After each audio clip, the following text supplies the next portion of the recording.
พระผู้มีพระภาคเจ้าเป็นพระอรหันต์ดับเพลิงกิเลสเพลิงทุกข์สิ้นเชิง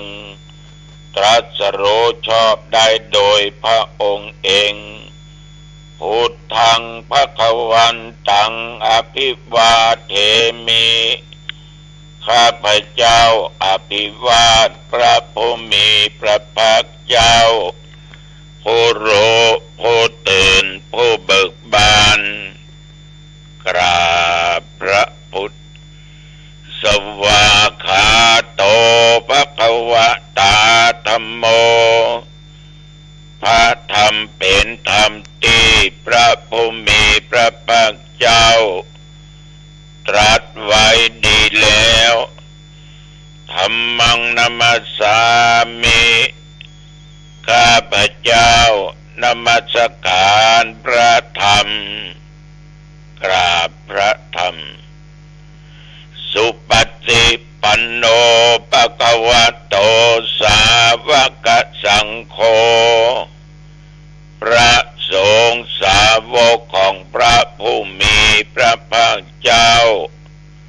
ปฏิบัติดีแล้ว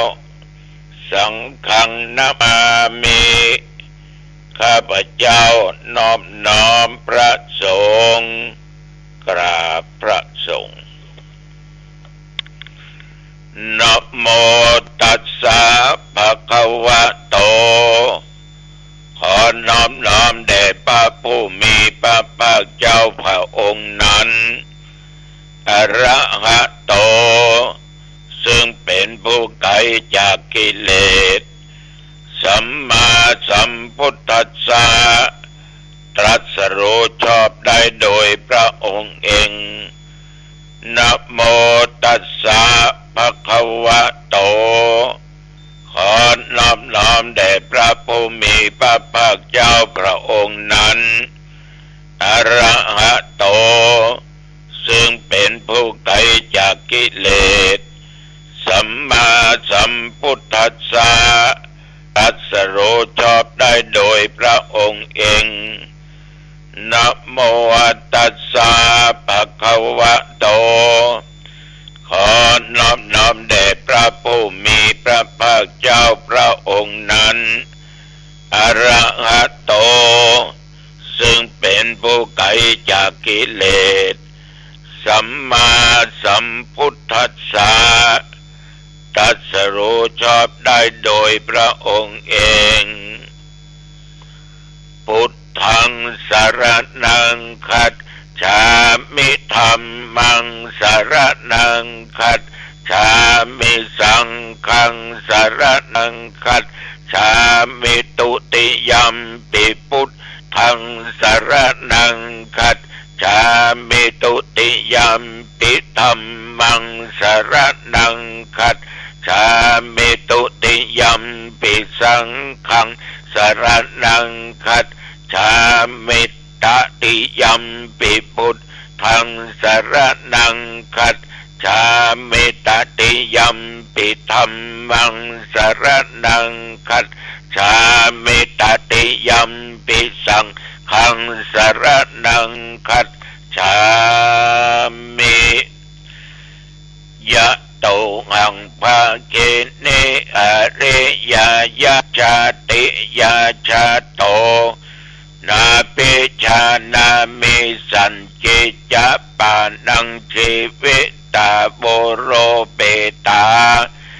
เตนะสัจเจนะโสติเตโหตุโสติกัปปัจจาโพชังโคสติสังฆาโตธัมมานังเวจโยตถาวิริยัมปิติปัสสัตถิ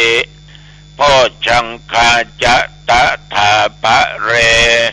สัมมาตุเปกะโพชังคา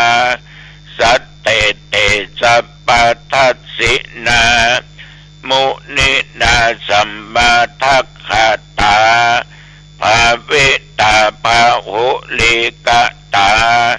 สังวัตตันติอภิญญายะนิพพ พานายะจะโพธิยาเอเตนะสัจจวัชเชนะโสติเตโอตุสัพพะทาเอกัสสะมิงสัมมะเยนะโทโมคันลานันจะกัสสะปังคิลาเนตุคิเตติสวาโพชังเกสัตตะเทสานิเตจะตังอภินันติตวาโลกามุตจิงสุตังคะเนเอเตนะสัจจวัชเชนะโสติเตโอตุสัพพะทาเอกทาธรรมราชาปิเทลัญเยนะปิปิริโตยุนทัตเตเรนะตัญเยวะพระนาเปตวานะสาทะรังสัมโมติตวาจะอาภาธาตัมหาวุธาสิธานะโสเอเตนะสัจจวัชเชนะโสทิเตโหตุสัพพะทาปะยินาเตจะอาภาธาตินนันนัมปิวะเยสินังมัคคาอัตตะกิเลสาวะปัตตานุปติธรรมะตังเอเตนะสัจจวัชเชนะโสทิเตโหตุสัพพะทาภวัตุสัพพะมังคะลังรักขันตุสัพพเทวตาสัพพพุทธานุภาเวนะสัทธาโสติภวันตุเตภวตุสัพพะมังคะลังรักขันตุสัพพเทวตาสัพพะธรรมานุภาเวนะสัทธาโสติภวันตุเตภวตุสัพพะมังคะลังรักขันตุสัพพเทวตาสัพพะสังฆานุภาเวนะสัทธาโสติภวันตุเตขอถวายพระพรกรมอุตุได้ประกาศได้บอกว่าตั้งแต่เมื่อตะวันวามาจนถึงปัจจุบันแถวบริเวณวัดหนองตองใกล้เคียงตะวาและปัจจุบันนี้ก็บ่มีรายงานฝนตกแต่ว่าเวลาประมาณ4 ทุ่มปลายที่ผ่านมานั้นลมมาก็มีฝนลงมาน้อยอ้อยออกมาน้อยแล้วก็ย้างจับประเดี๋ยวนี้ถ้ากลางวันตะวันนี้ก็อากาศมากพอดีเรียกว่าทนได้นะบะฮ้อนลำไปแล้วก็บะเย็นบะหนาวลำไปพอดีอุณหภูมิ21 องศาแต่ว่านี่ญาติโยมหลังจากฉันเจ้าแล้วคือกินข้าวง่ายแล้วก็บ่ไปไหนเนาะนั่งวัดอยู่ว่านั่งอัดเทปเสียงแห่งธรรมะที่จะไปฝากตามสถานีวิทยุต่างๆแล้วก็ฉันเข้าเวลา11 โมงป่ายซะหน่อยนะฉันเข้าแต่ว่านี่ลำกันนะกินข้าวนุกงาพอดีไม่ออกเขาเปิ้นเอางาขี้ม้อนมาตาลนะเนาะปั้นข้าวเนื้อล่ะ ลำเดเข้าอุ่นๆร้อนๆสมะญาติโยมก็เรียกว่ากินข้าวกับงาก็อิ่มนะอิ่มโยมทั้งหลายแล้วก็ออกเดินทางไปสู่วัดพระธาตุสลีจอมทองอำเภอจอมทองจังหวัดเชียงใหม่ลูกศิษย์ลูกหาครูบาอาจารย์มหาเถระบาศกบาสิกาทุกสารทิศเปิ้นกินเปิ้นตาลเพราะว่าหลวงปู่ครูบาทองสิริมังคโลหรือว่าพระพรหมมงคลญาติทั้งหลาย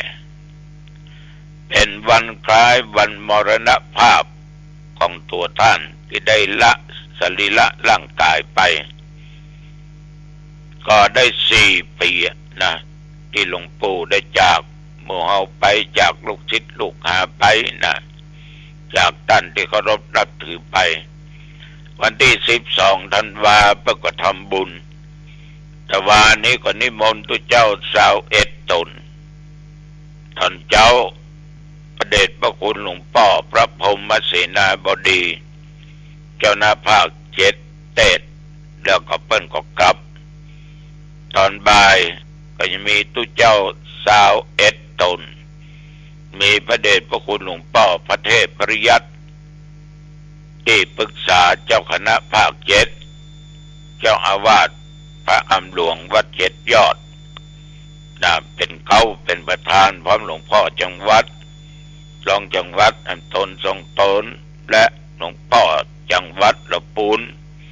นอกนั้นก็เป็นที่ปรึกษาเจ้าคณะจังหวัดพ้องปรึกษาเจ้าคณะอำเภอและเจ้าคณะอำเภอแต่ว่าก็ไปสวดพุทธมนต์ธรรมนิยามสูตรก็ใช้เวลาพอสมควรถึงโอกาสเว้นทานถึงอย่างทุกสิ่งทุกอย่างญาติโยมท่านผู้ฟังระหว่างที่อาตมาภาพไปวัดพระธาตุเจ้าสีจอมทองนั้นก็ได้มีญาติโยมมาจากอย่างหนึ่งอำเภอสระปีจังหวัดเชียงใหม่มาร่วมเป็นเจ้าภาพในการจัดซื้อจัดหายังเครื่องมือการแพทย์เครื่องช่วยหายใจไว้ห้อง ICU ห้องยาหางดงประเด็นนี้คืบหน้าเป็นนักแก่แล้วเนอะเพราะว่าห้องที่เพื่อจะทำนั้นเพิ่นก็จะทำกันแล้วในปลายปีนี้แต่ปัจจุบันก็ได้ใจละเครื่องมือการแพทย์ห้อง ICU มีเครื่องมืออยู่ครบ4 ชุดใหญ่ด้วยกันทุกชุดละประมาณ1,000,000 กว่าบาท1,200,000 กว่าบาทก็มี4 เตียงละสามารถช่วยเหลือผู้เจ็บป่วยหนักรอดชีวิตมาได้เป็นหลายร้อยคนละดีอกดีใจเนาะดีอกดีใจจะได้ช่วยชีวิตคนต่อไม่ออกจะได้ช่วยกันบริจาคเป็นทุนจัดซื้อครั้งนี้ก็ได้บุญได้กุศลไปด้วยกันสืบชีวิตเพื่อนมนุษย์ด้วยกันทวานี้ก็ยังมีคุณเกษมคุณแสงล่าบ้านสระปีเนี่ยอีก1,000 กล่องบุญนางสาวจิรัตน์วรรณศักดิ์100 กล่องบุญแม่อำพรแสงล่าอีแม่จะตามไปหาแม่จิรพันธ์ทองดี500 กล่องบุญวรวุฒิพัชิตาขจรนันท์วสุรณภูมิอย่างหนึ่งสารปีอีก500 กล่องบุญต้องขออนุโมทนาต่อญาติต่อโยมที่ได้ร่วมคิด อันเป็นมหากุศลเสริมสร้างบารมีช่วยชีวิตเพื่อนมนุษย์ด้วยกันโดยการซื้อเครื่องมือการแพทย์เครื่องช่วยหายใจไว้ห้อง ICU ของโรงพยาบาลหางดงประเดี๋ยวนี้มีญาติโยมมาร่วมบุญนั้นได้เกือบ6 ล้านละนะก็ยังอีกประมาณ4 ล้านปลายเพราะต้องการงบประมาณในครั้งนี้ประมาณ10 ล้านประเดี๋ยวก็เป็นหนี้เพิ่นไปก่อนเนาะสร้างบุญสร้างกุศลไปญาติโยมเอาสิ่งเหล่านี้มันเป็นการช่วยบรรเทาความเจ็บความปวดเป็นการชีวิตถ้าคนนั้นมันหนักหนาป้านเขาก็ได้ช่วยชีวิตเพิ่นไว้ก็ขอบุญกุศลที่ญาติโยมได้ร่วมกินร่วมทานร่วมกันจัดซื้อเครื่องมือการแพทย์ไว้ห้อง ICU ห้องยาหางดงในครั้งนี้จงมาเติมพลังญาติโยมมีสุขภาพกายใจแข็งแรงนะบ่เจ็บบ่ไข้บ่ป่วยถ้าเป็นก็ขอให้หายที่จะเกิดมาอย่าได้มากำมากายสุขภาพดีเนี่ยญาติโยมมันมีความสุขกว่าที่มีเงินเป็น100 ล้านพันล้าน100 ล้านพันล้านสุขภาพบดีกำเดียวก็เป็นนั้นก็เดียวก็เป็นนี้ติดเตียงไปไหนมันได้กินได้จะแต่งจะนุ่งอย่างใดก็ได้มันก็เลยหมดความหมายไปแต่ยังดีที่มันมีไว้รักษาฉะนั้นญาติโยมเฮาฮื้อชีวิตเปิ้นก็คงฮื้อชีวิตเต่าบัดจาก็เร็วอันนี้ฝากไว้กับญาติกับโยมทำดีทำบุญอย่าไปใจร้อนใจเย็นเพราะบุญนี่มันเย็นตัวอบอุ่นตัวชดชื่นตัวนะอันเนี้ยขอฝากไว้กับญาติกับโยมต่อจากนั้นมาตะวันนี้ตอนค่ำก็ออกไปเทศนาธรรมที่บ้านที่วัดดอนชัยโทษวัดดอนไฟอำเภอหางดงจังหวัดเชียงใหม่ซึ่งตุเจ้าอันเป็นหลานของแม่อุ้ยเพิ่นได้โทรมานิมนต์ก็ไปกินไปทานร่วมกันไปเทศนาธรรมแต่ว่านี่เขาท่าหรอกกันบรรถวายทุเรียนเฮ้ยตุเจ้าว่าหลวงพ่อฉันได้ก็มักขนาดละนะแต่เฮาก็ต้องรู้จักพอประมาณฉันพอประมาณ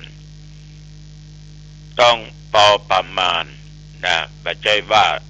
เพิ่นถวายเป็นแก่นเป็นลูกหมดลึงไม่ใช่กินน้อยๆฉันน้อยๆมันมอกที่ว่าเป็นยุคเป็นยาญาติโยมทั้งหลายครับมาถึงวัดก็3 ทุ่มปลายเกือบ4 ทุ่มขอบใจนักศรัทธา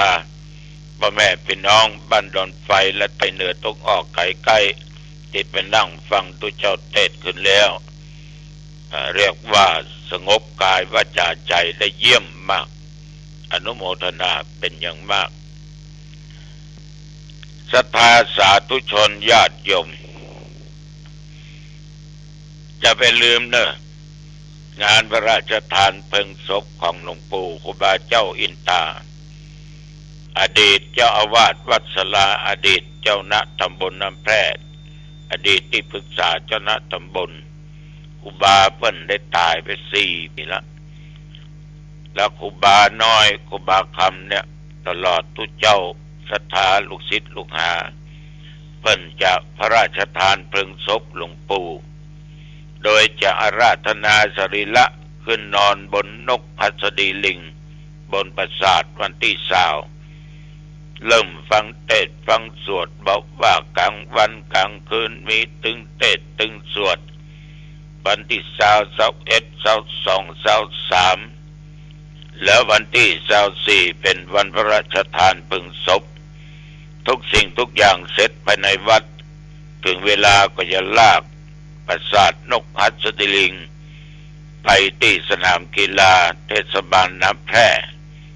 ระยะทางประมาณเกือบ2 กิโลจะไปทำพิธีพระราชทานเพลิงกันที่นั่นนี่จึงแจ้งญาติโยมรับทราบวันอ้อยวันที่22 23นอกก็จะยกชัดขึ้นไว้บนวิหารนอกวัดตำนักธรรมนิมิตรตำบลห้วยทรายอำเภอแม่ริมพี่น้องญาติโยมท่านผู้ฟังทั้งหลายเราทุกคนเนี่ย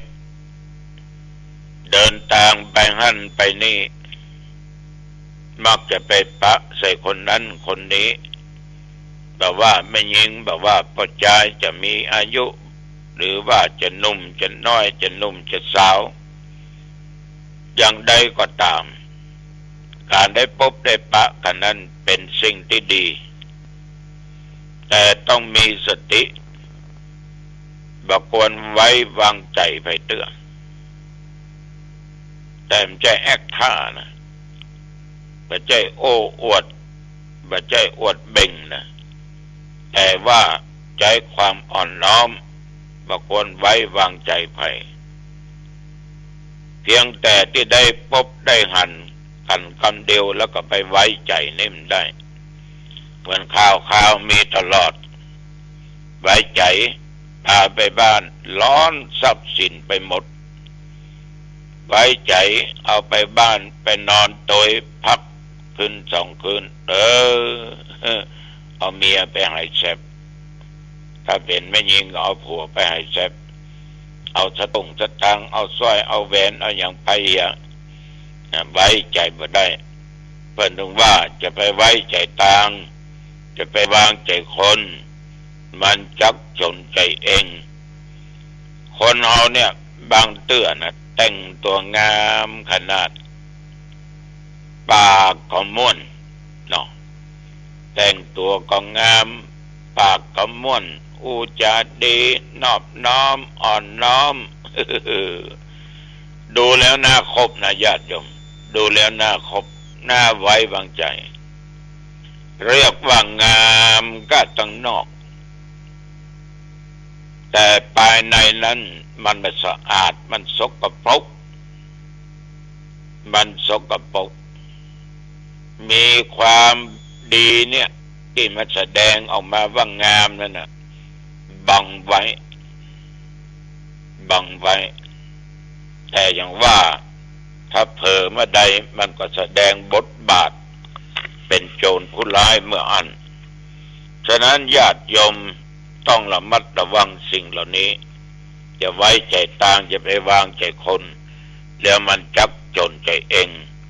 อันนี้ตุเจ้าวัดหนองตองขอฝากไว้กับญาติกับโยมเด้อการคบหาคนนี้คบคนอย่างใดก็เป็นคนอย่างอันได้เหมือนกันคบคนบ่ดีก็เป็นคนบ่ดีคบคนดีก็เป็นคนดีเด้ออายุวันโนสุขังพลังพบกันใหม่โอกาสหน้าเจริญพร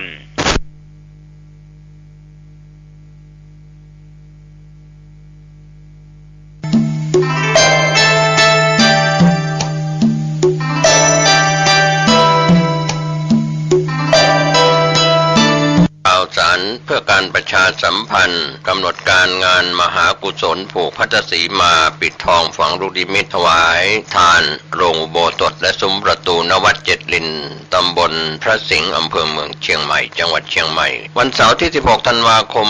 พุทธศักราช